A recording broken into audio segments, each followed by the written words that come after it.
Well, hey, welcome back to Church Chat. Church Chat! Church Chat. Here at Maitland Presbyterian Church, I'm Dave Collins. I'm Megan Collins. We're the co-pastors here at this church, and this podcast is new for us. Right, because we've done podcasts in the past. Yes. And now And it we're just doing... kind of petered out. Yeah. Petered out. And this one is just started, so it's full of hope, as all new projects are. But this is a little more relaxed. If you didn't listen to our last one, you should go back and listen because, oh my gosh, we really broke some new territory there. So each week we'll talk about things happening at the church, kind of a peek behind the curtain of the Presbyterian church. I don't know. Riveting for about 11 people. That's right. But we hope that you get something out of it. Yeah. So last week we talked about some things that are happening in the church. Next week we'll have Jonathan and Vanessa joining us, which will be great. We're really excited. I just caught them in the hall and I was like, next week you're podcasting. So they're committed. Awesome. But this week we had a funeral planning workshop and luncheon. Woo! Right, which was catered. So I feel like that was a big reason people came. Olive Garden was pretty awesome. But yeah, we had full house. Yeah. With people to talk about their funerals. So it was with a partnership with one of our local funeral homes that shall remain unnamed because we don't look like we're like promoting one over another. Well, because we're not allowed to. If they want to bring in lunch and people want to eat lunch, that's on them. But we can't be like, this is your funeral home. Unless they want to like sponsor. Right. Do you want to sponsor? Church Chat brought to you by the Guestby Funeral Home. So we had a funeral workshop, which actually it's great because it gives people an opportunity to plan their funeral on their own so that when their kids come in and we're like, what do you want to do for the funeral? Or the funeral home is like, where were your parents born for that's one thing they worked with is that apparently filling out all the vital information for like a death certificate takes a lot of information that like you don't really know. Like you have to know, like if it's your spouse that died, you had to know like where their parents were born, their mom's maiden name, their social security number, which I know Dave's, but I don't think he actually knows mine. We're not going to practice it here. I've got a note in my phone. Oh, good. It's really secure. Thanks. I appreciate it. It's a password protected note. Do you remember the password for the note? It's my face. Oh, perfect. Yeah. Okay. So in case you were like, hey, what's Megan's social security number? Now you know where to find it. Yeah.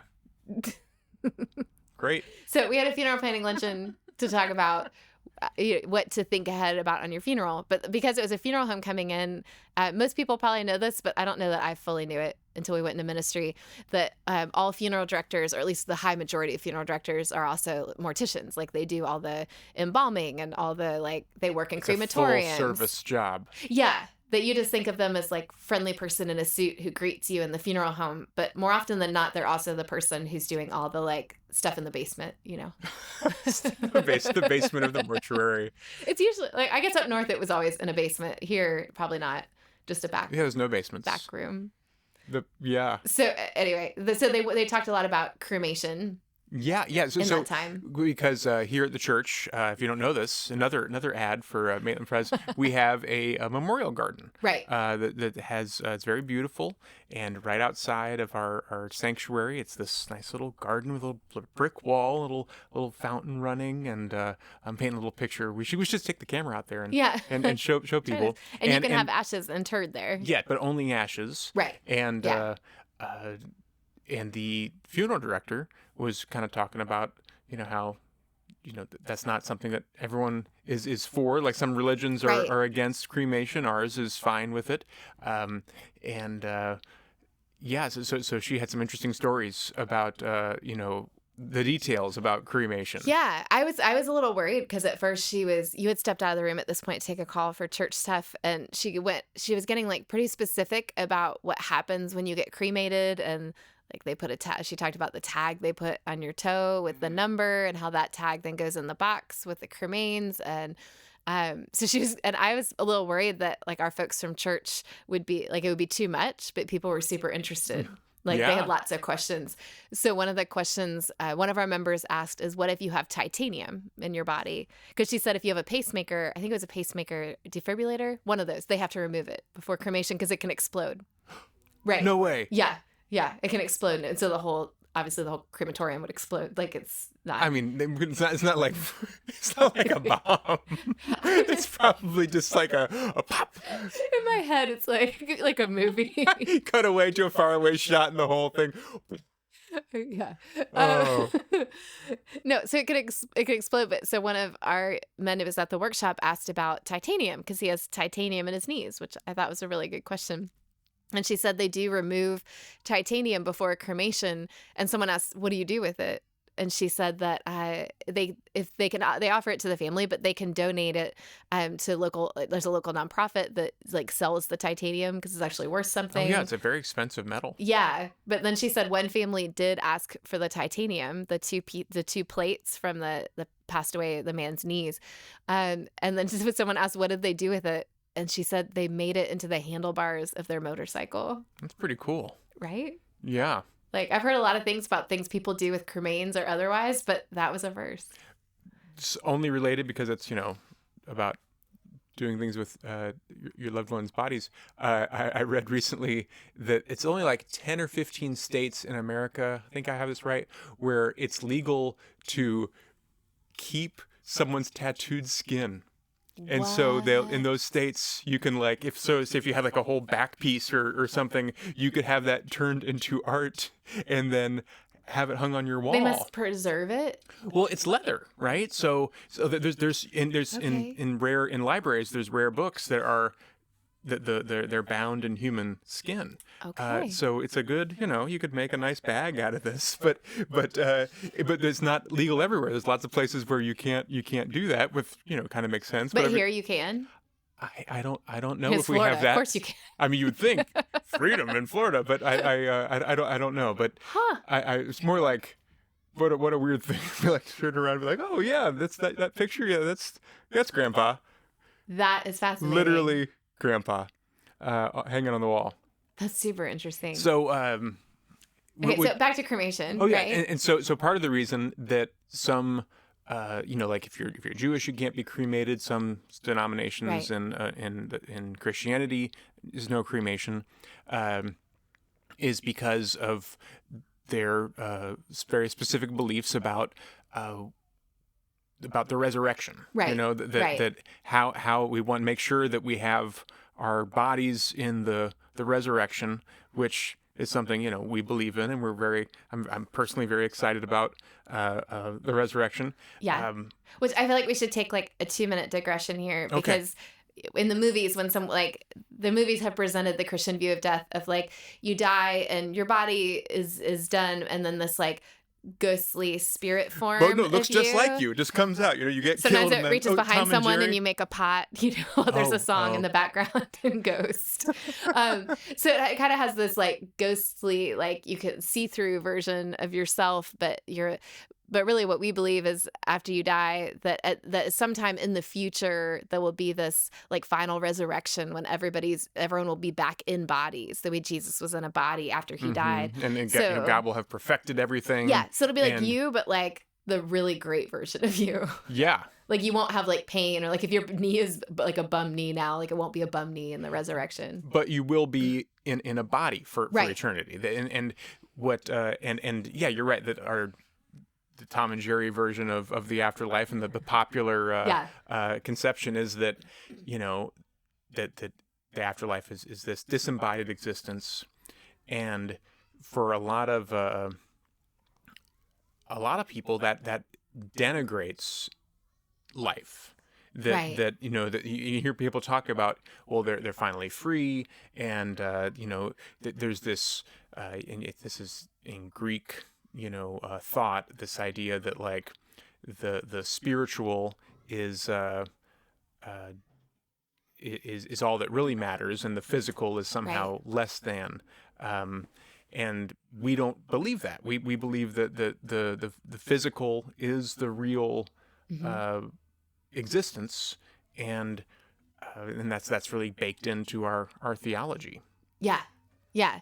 So the other question it brings up then is, okay, if in the future we're going to be bodies that are raised, what happens like between the time when, let's not say you, because maybe that's too much for you, but like when that someone that you knew died and then the final resurrection, like what happens in the gap? And the really hard part about that is the Bible has like kind of a couple different perspectives. And so we just have to take on faith what we believe about that. So there's certainly a witness that would say immediately there's some part of us that goes to be with God. And I mean, almost like that Tom and Jerry version, but not exactly. But and that's what we see when Jesus is about to die, and there's the criminal with him, and he says, "Today you will be with me in paradise." Like, not at some point in the future, but today, when you die, you go to be with God. And so if you're someone that's thinking like, wait a second, does this mean that my loved one's not already with God? Like, no, they're with God. I would say that we can confidently say 100%. that. We have that in the Westminster Confession of Faith. We do. Yeah, we do. Immediately upon death, the soul goes to be with God. It has some really nicer language than that, but to wait for the final resurrection, and so it's kind of like N.T. Wright calls it, the way that we believe it, life after death. Yeah. And yeah. I think that's a cool way. So a lot of people won't do cremation because they're like, well, I'm going to be waiting for 1,000 years or whatever or longer, and then trying to get my body back, and my body's gone. And I mean, okay, but all that's going to be left is like your skeleton. Right. And so if God's like making all the rest of you, especially your remaking your brain, like, I think could God just like make a new skeleton too? Right. Like, we can give God more credit than that. So all of that to say, if you're someone that's like, well, I'd like to be cremated. If you don't want to be cremated, you don't need to be. But if you want to be cremated, you don't need to worry that like you're not going to get to participate in the final resurrection, because God's going to like not know what to do with your ashes. Yeah, right. Yeah. Yeah, God made the universe. It's not like IKEA furniture where like you're missing a few pieces, and so God's like, I don't know. How many Allen wrenches does God have around? With that little guy that's always in the IKEA catalog, like, talking about like the little on the instructions. Anyway, yeah, you're not IKEA furniture. Like, God's gonna make you back into whatever God wants to do. So just don't worry about it. It's okay. Right. It's okay. We can trust God with all that stuff. Right. And kind of on a side note, if someone's like, no, like it has to be the body, like, unless you do a true like quick burial where like you die and pretty quickly you're in the ground in a box, there's a lot that happens to bodies that are like having a viewing and stuff at a funeral, embalming, and probably more than anybody needs to know who's just unsuspectedly signed into this podcast. But one time I rode in the limo going to a funeral with the mortician. And so we're just driving out to the cemetery, and this mortician was really excited about the embalming process. And for that 45-minute drive, like, made sure that I knew exactly what happens to the body that is going to have a viewing and be delayed on a burial. Normally I would ask for all the details, but my breakfast isn't sitting all that well. I don't know that I want to hear all that today. Yeah, definitely don't Google it unless you're like super into this stuff. But just know you can take on faith that it's like as much of a transformation as cremation is in a lot of ways. Right. Like, you're not the same body that you were before that process. It's like a whole thing. Yeah. And God's got you. God's got you. That should be like our summary statement. God's got you. You know how I think if I'm not in the memorial garden, I told you this a lot of times, but I'll tell our 10 people hi who are listening. I really like the idea of the family crypt. You do. And so if y'all this is way beyond the pale. But it's like this idea. So it's like it's the little house, and you have the two little single beds on either side, but then underneath there's this huge cavity, and so you can have 100 generations of a family that you die. There's always room for one person. They put you in there and seal it up, and then when they're ready to put the next body in, they just go in and kind of like brush all the bones underneath the crypt. Okay. And so you're all just like, all your bones are just hanging out there together. I just like that idea. So what happens if two people die like kind of in close timing to one another? Well, there's two beds. What if you just have to wait? Like, if you're someone's got the floor. We blew up an air mattress. It's fine.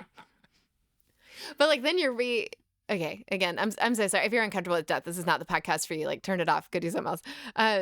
If it's not been a while, you're like halfway through that process, and now you're reopening the crypt, right? Yeah. I just like the thing underneath idea. No, that's very cool. Yeah, I like that part. That's cool. Well, you just did a funeral for you did a funeral recently for someone where it's like the cremains were going to be mixed up with like the husband's cremains and the dog's cremains, and the sons. right? So no, they're waiting for the the dog die. They're waiting for the dog And to they're die. they're gonna mix them all together, and the wishes was to have them mixed and then Do you feel like everyone's like scattered. watching that dog now? Like, you okay? You feel a little tired? Yeah, yeah. Yeah. No, that was a great funeral. That was a That was a beautiful good one. That funeral. was just yesterday. Super well. What a great lady. Yeah, you can Um, tell a lot about someone from their funeral, like the stories that are shared and things. yeah, they had an open mic, and so many of her clients came up. She was an accountant and a bookkeeper, and just helped a lot of people who were from Africa or India who were doctors and who knew how to do the doctoring part but didn't know the business part. And so these people just came up and talked about how they owe her their lives and their livelihoods. Yeah. And it was just such a beautiful thing. Wow. Yeah. That's awesome. Yeah, Yeah. it was we don't always have like an open mic in funerals, but this one Well, I would always have an open mic. Well, depending on, I love when it goes I love when it goes great, and I love when it goes like, when it's just an adventure. yes. Yeah. Sometimes open mics at a funeral become a little bit of an adventure. Mm-hmm. Not the family always does a great job, but if someone is there and wasn't planning to speak and then they come up, sometimes that can just really go a different direction than you were anticipating. Yeah. Yeah. It can be something, but, So that was our funeral workshop yeah. this week. But there's some neat stuff, just to be thinking, we all think about like our will and what'll happen to our stuff. And you may have even thought about like your living will of what medical treatment you want. But there's a lot of other things that can be helpful to think about, like the information your kids might need or your spouse if something happens to you to fill out the certificate and just all the things that you might want to take care of on behalf of your family. So they just have to think about it. The more you write down, the less they have to do. Yeah. That's our little plug. Yeah. But And it's just a nice thing to think about, mm-hmm. and something we're all going to do. Yeah. And I think I'm glad we kind of started out our time today talking about it, because it really is. It's something that happens a lot in church. We do a lot of funerals. Everyone, and it's just it's there's something. I don't know. It's when we do have those funerals here at the church for people who have been here for forever. Yeah. It's just, your family's so much bigger Yeah. when you're part of a church, and it's just a better, I don't know, a better way to live in community than I like that. than alone. Yeah. Yeah. That you want to be a part of a community, Mm-hmm. and that we see that a lot.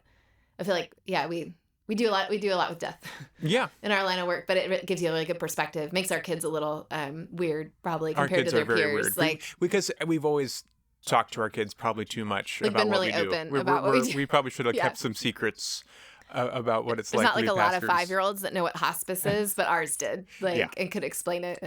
Anyway, so But- that was our funeral planning workshop this week. My funeral's pretty planned out. How's yours? Yeah, I don't know. Dave has like a Google Doc, I think, about It's a note. A note. Right next to where our passwords, and social security numbers are. Dave has a note with like the notes of what he wants in his funeral. I haven't like written it down yet, but I feel like I'm starting to like solidify it in my head So more. basically, I'm loving you more than you're loving me right now, because I have all this prepared, so you don't have to make all those decisions. No. You're just more of a control freak than I am. And so you just want to make absolutely sure that exactly what you want to have happen at your funeral happens just so. I'll probably end up preaching my own funeral. I'll probably do I like would a not be video. surprised if Dave Collins recorded his own funeral sermon. His list of grievances of the things that haven't been done. Yeah. Yeah. Have you heard about the people, the service where people get hired to come and crash someone's funeral and tell their secrets that they had never told before? And are they like real secrets? They're real secrets. And so if you're Like the person who's terminal hired them to do it? yeah. What? Have you not heard about that? I thought we talked about No. this. Oh man, we'll talk about it another time, because I want to get like all the details back about it. But That's it's, fantastic. yeah, it's something that people do. I just read about it online a few months ago, and people will just stand up, and they've been paid to tell the secret. Ooh. I Just don't know. drop that a feels, bomb and that then feels leave. mean. Yeah, well, some people are mean. To be like, and here's some things you didn't know. Because that's not like, she loved you very much. Like, that's not the Oh yeah, secrets, no one's right? hiring someone to say that. Oh. Yeah. What Anyway. a job. Yeah. What a job. All these side hustles, That's fascinating. Wow. Yeah. Well, so we did this podcast. We started last week. This is our second. Yeah. Already to death. Yeah. But we did have a couple like comments or questions that came Oh, in last yeah. week. So when you said, we So had last a week we story. talked about how no one wants to sit on the front, like how the previous Sunday was full. Oh yeah, but no one but sits on the front pew. First 3 pews were empty. Yeah. And so Charlotte Johnson, hi Charlotte. Hi, Charlotte. Commented on YouTube sharing a story. Says, I was at a church conference once and I sat in the front row of a prayer service. I tried to challenge myself to do this so I could be more engaged, which is a good idea. Yeah. But it was still a bit uncomfortable because I was the only person in the front row. A sweet older woman sat down next to me and jokingly said, "Sitting in the front row? How very un-Presbyterian of you." Then we laughed and both sat in the front together. Wow. Good job, Charlotte. Yeah. I challenge more people to come and sit on the front row, Come or at least join the us. second row, Front pew. third row. Yeah. I can say it is much easier to stay focused. Like I don't often sit farther back in a church, but if we're like visiting a church, we don't go sit in the front row because that's weird. Who does that? You're totally Yeah. undermining what I we're trying know. to make happen. So like I couldn't do it either. I get it. But then as someone who front pews it every other week, every week that we're serving in a church, it's very easy to be immersed in like the worship and the experience because it's just there's nothing to distract you, especially no other people to distract you of like what are they doing or what's going on over there. And I will say when I'm preaching, at least I don't make eye contact so much with the people in the front row because they're a little bit too close. Yeah. So like you can be a little bit more anonymous in the front row. That's true. Yeah. No, I like that. So yeah, join us on the front pew. You are welcome there. I promise we won't make you do anything up front. Probably. So that was our first comment. That was our first. And then we had one other that we wanted to take a few minutes to talk about. This one comes from someone named Milo Morgan, 2107. Says, I'm saved, but for a long time in my youth, I felt alienated from the church because of how I dressed and the reputation I'd inherited from my father. I'm covered in tattoos, and my dad is infamous in my small town for his violent and greedy tendencies. I'd suggest doing an episode on the fact that Christ wants all people to be saved despite their past and their appearance, etc. Reach out to the groups you don't think believe they have a place amongst Christians. I love that. Really well said. So Yeah. Milo? Yeah. Wow, thanks, Milo. Yeah. Thanks for that. Yeah, I think the church a lot going on in there, like the Yeah. father and the judgment and all that. Yeah. That sounds like quite a story. And like something we'd like to do like a whole episode on, but we wanted to address it a little bit today and then do more with it later. Yeah. What's the first thing that jumps out to you with this comment? That boy, do we as the church, and I'll say we because I include myself in the statement, get so like just self-righteous, like that we get in our heads, churches, like, it's so easy to move so quickly from we are all sinners and we all are in need of grace and God's called all of us to that just amazing love that God's offered us to aren't we so good and everyone else is the worst. But like there's nothing in the gospel that says now you're perfect because you're saved. Like if anything, every day we should be like, oh, I'm such a sinner and aren't I so grateful for what God's done. So this idea that that maybe you've like that someone's done something that's just so terrible in their past that like they're just beyond God's grace. That's crazy. Right. Or this idea that like you have to look a certain way and especially look like middle class white America to be like it's crazy. It's crazy. Yeah, it is. It is. People love to judge other people. They do. And I include myself in that. Like, it's not a whole lot of time passes between me doing something and me judging other people for not doing it. Like we had our fence in our house was like falling down, and then one Saturday we decided to like rebuild it, and we were super proud of ourselves. So we'd built a new fence, just on the front though, not like the whole way around, just the front part the that part you people can see. right? Just that part. But we were able to, and by the next day we're walking our dogs, and we're like, look at that person's terrible fence. No, we were being like terrible. ironic, we were kind of. But that's how joke. quick it goes for Christians. Like one day you're a sinner, the next day you're a sinner saved by grace, and then by day 3, like you're judging everybody else. Well, and so for I think there's a lot of churches where those first two things never happen, where it's just our church is great and everyone else is terrible. Right. There's certain denominations where they really do believe that you can be perfect, right, and that anything short of perfection is unacceptable. Which is why everyone should just come be Presbyterians, because. I mean, we have it. We're not the best, but we're not the worst. We're the least bad. Our new tagline at Maitland Presbyterian Church: we're not the best, but we're not the worst. Come to our church. Yeah. Oh, no, although the church in Ohio, their tagline was "a pretty good church," which I I thought love that was that. pretty It's good. honest. Yeah. So yeah, so the short version of the gospel is there's nothing that you can do that's outside God's grace, and that we all should have the humility to know that we're all sinners and all sins equal in the eyes of God, and we're all a mess and we all need God's grace. But and that certainly like what you look like is in no sense a prerequisite for receiving the gospel. Like there's nothing inherently good or bad about the way, like what you would wear or having tattoos or not having tattoos or any of that.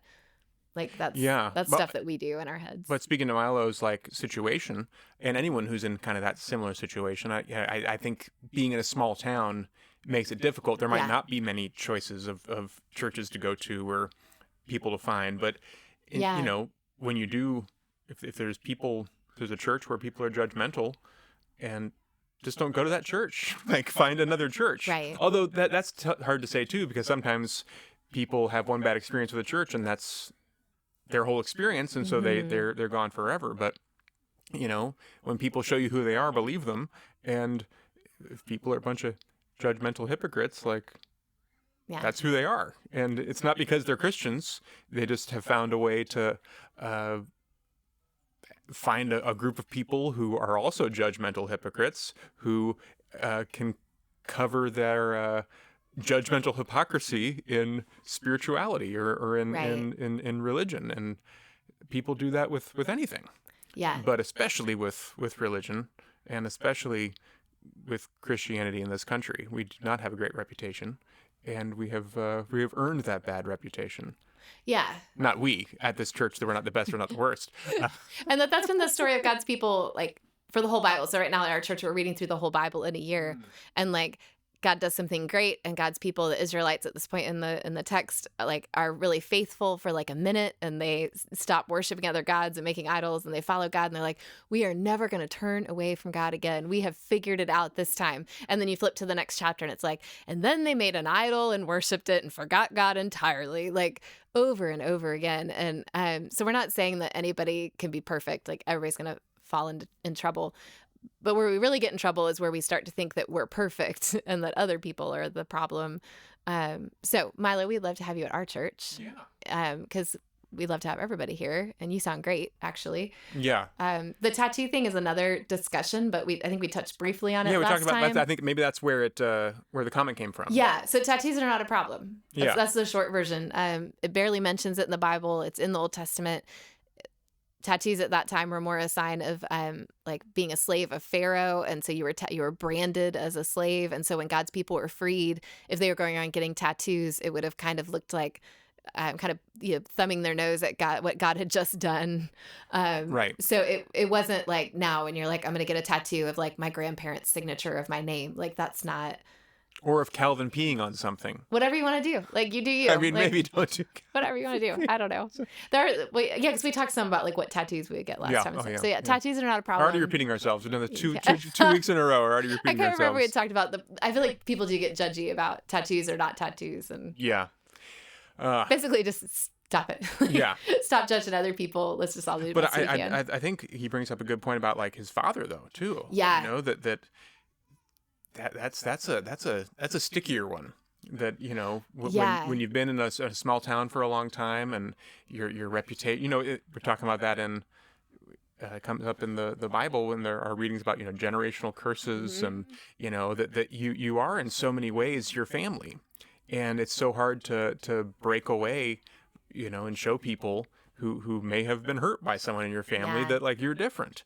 That's a really tough place to be in. It is. It's really hard to be like a cycle breaker in your family too, who breaks the cycle of things that have happened and bad behaviors. And we could do a whole podcast on what the Bible says about generational curses and lack thereof and all of that. And or it's a whole with the cycle breaking thing. Yeah. Like, because we've talked to a lot of people who have done that. And one thing that they are very good about doing is talking about, which Milo seems to be doing as well. Like,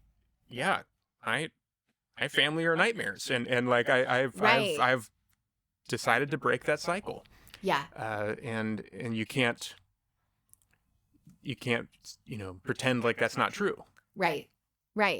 Ooh, that's a good one. We'll have to do a whole podcast on generational stuff. There's a lot there to dig into and what the Bible talks about and what it means to break cycles in your family. Yeah. Yeah. Oh, Well, we just man. have a couple minutes left. So Do the we other really? thing. Oh my gosh. I know. It's already been half an hour? Yeah. You're so easy to talk to. Oh, you too. So the last thing that happened this week was Elder Sunday.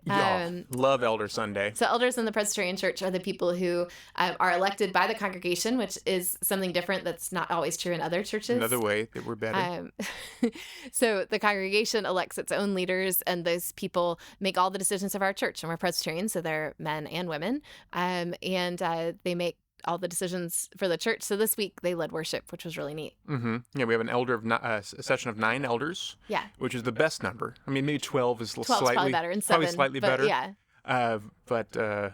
Yeah, so Wayne Marquis, who's not only our elder, but our neighbor. Yeah. Hey, Wayne. Hey, Wayne. Shared the message, did an awesome job. Yeah. Yeah, and then everybody else helped out, and it was a really, really great Sunday. It was. And I think it's one of those things I think is neat because I haven't always been a Presbyterian. I haven't always been a Christian, but I was not always a Presbyterian after I came to the church. And some churches are kind of like run just by the pastors or run by this group of elders that nobody knows. But they're self-perpetuating. Yeah, they're self-perpetuating, so they pick the next elders. And in those situations, it's almost always like just men and certain kind of men. And I don't know, it was really, it just really opened my eyes when I came into the Presbyterian church. And there's like all these guidelines to help it like really represent the whole population in the church, and that the congregation can be like, no, get that person out of here. They can't be an elder. So I think it's really neat. I think people forget sometimes what a big deal that is in the church to have elders that are elected by the people. Yeah. Yeah. And then this coming Sunday, it's Youth Sunday. That's right. So next week, John and Vanessa will be recovering from Youth Sunday and on the podcast, reflecting on how that went. Yeah. So the kids the seniors always preach. Yeah. And they're playing the music, and I'm excited about Elder Sunday.